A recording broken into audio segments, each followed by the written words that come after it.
तहरीक इंसाफ बज़ाहिर सारी उसकी तवानाई अदालतों में और कानूनी मूशगाफियों में लग चुकी है। सड़क पे जो स्ट्रीट मूवमेंट है वो आप शुरू कर नहीं पा रहे, उसके लिए भी आपके लिए रुकावटें हैं। पुलिस फोर्स है, मुकदमात हैं, दफ़ा 144 है, अदालतों में केसेस हैं, पहले सज़ाएँ हो रही हैं, उनकी पेशियाँ हैं, फिर सज़ाओं के बाद ज़मानतों की और उनकी सज़ाओं को मुअत्तल करवाने के लिए हायर कोर्ट्स में दरख्वास्तें हैं, इमरान खान से मुलाकात की दरख्वास्तें। यानी पार्टी दिन रात किसी न किसी अदालत में ही फंसी हुई है। तो इधर एक तरफ अदालतों के अंदर जो आपको उलझा दिया गया है, सड़क पर आप आ नहीं सकते।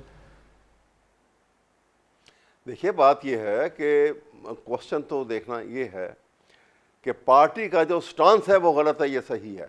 ये तो एक ताकत, और आपने जो एक रूल ऑफ लॉ जो पाकिस्तान के आइन का एक खासा था उसको बदल के वहाँ रूल ऑफ अथॉरिटी ले आए।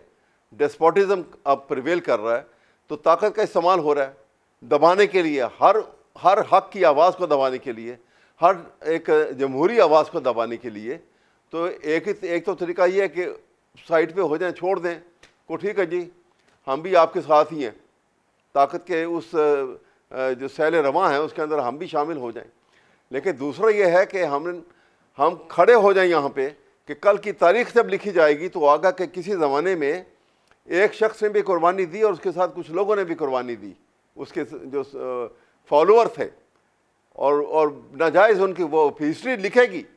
हिस्ट्री जो है वो बड़े ज़ालिमाना कलम इस्तेमाल करती है। आज जो मर्ज़ी कह लेंगे, लेकिन कल को हिस्ट्री क्या लिखेगी? जिनको हुकूमत दी गई है उनके एक एक का कैरेक्टर गिनिए आप, किस किस के उनका किस्म का उनका किरदार है और रहा है क्या, और ये मुल्क क्या तरक्की की तरफ जा रहा है। आप कभी गौर किया आपने देखा कि क्या पाकिस्तान में महंगाई का आलम है, क्या फॉरेन करेंसी का आलम है, पाकिस्तान की करेंसी जो है वो किस हद तक गिर चुकी है। तो हम किस एतबार से और किस जाविये से कहें कि मुल्क तरक्की कर रहा है?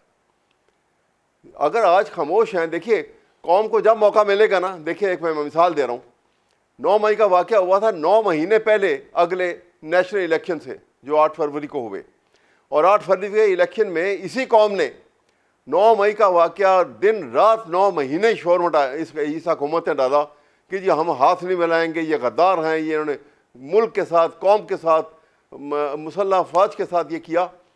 पाकिस्तानी कौम ने, अनपढ़ जिसमें मेजॉरिटी है, उन्होंने चुन चुन के कौन इमरान खान के लिए खड़ा हुआ है उसको जाके वोट दिया। पार्टी का सिंबल नहीं था, पार्टी ख़त्म हो गई थी।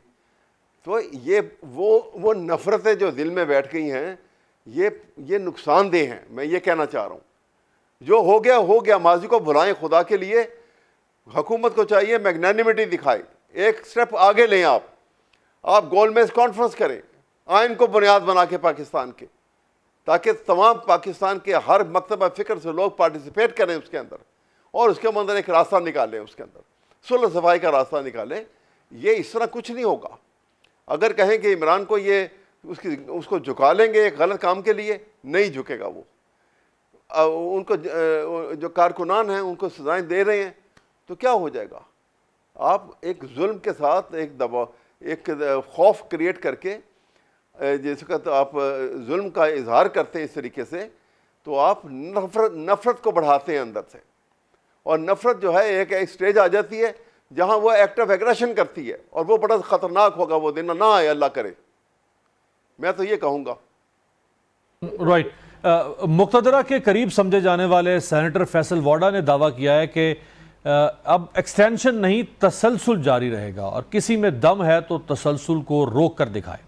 वो इशारा पर पीटीआई की तरफ है, क्योंकि हुकूमत या उसके इत्तेहादी तो नहीं रोकेंगे। बिल्कुल। अब वाडा साहब को हम क्या कहें जी। अब वाडा साहब आज बरसदार ये ग्रुप इस तरीके से ना होता तो वाडा साहब कुछ और बात कह रहे होते। अब तो ये है ना कि वो कहते हैं कि कब बदलते हैं ज़माने से हकीकत आगा, मैं नहीं और ज़माने की हवा और सही। तो इमरान खान की तो ये कैफियत है। तो ठीक है, एक आदमी ने स्टैंड लिया है, हम तो अप्रिशिएट करते हैं इस बात को कि कम से कम कानून की बालादस्ती के लिए कोई आदमी अपनी कुर्बानी दे रहा है, अपनी एक आसाइश भरी ज़िंदगी को छोड़ के वो जेल की जिस किस्म की सख्तियाँ बर्दाश्त कर रहा है वो इस कौम के लिए कर रहा है। वरना उसके अपने लिए तो आज वो फारिग होकर बाहर चला जाए, वो तो फिर उसको दुनिया में उसी तरह उठाएंगे लोग। सही। 26वीं तरमीम के बाद इंसाफ की उम्मीद कम हो गई थी तहरीक इंसाफ को। अब बाज़ जो बाखबर साफ़ी हैं वो ये दावा कर रहे हैं कि 27वीं और 28वीं फिर तरमीम जो है वो भी आ रही है, यानी 27वीं उसके बाद 28वीं। अगर 26वीं के असरात आपके लिए इतने नाकाबिले यकीन हैं तो 27वीं और 28वीं फिर कहाँ लेके जाएगी मामलात को?